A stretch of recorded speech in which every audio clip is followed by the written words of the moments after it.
I am the Tofu Golem. Please enjoy the video. In this video, I will explain how to connect your Virgin Media Hub 3.0. First, choose a central spot in your home for optimal Wi-Fi coverage.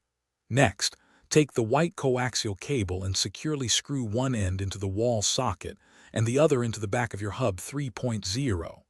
Then, connect the power cable to the hub and plug it into a wall outlet. Finally, power on the hub and wait for the white light to become solid, which usually takes about 5 to 10 minutes.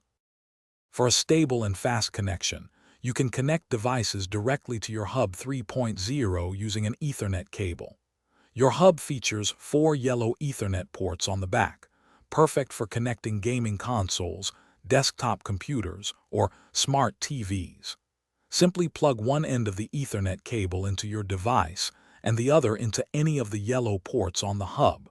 You should hear a small click, confirming a secure connection.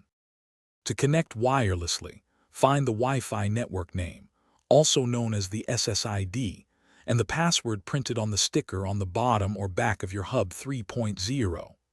On your device, select your network name from the available Wi-Fi list and enter the password. The Hub 3.0 broadcasts both 2.4 GHz and 5 GHz Wi-Fi bands, offering flexibility for all your wireless devices. If you encounter any issues, a simple restart often resolves many problems. Unplug the power cable from your hub for about 30 seconds, then plug it back in and wait for it to fully reboot. Also, double-check all your cable connections to ensure they are snug.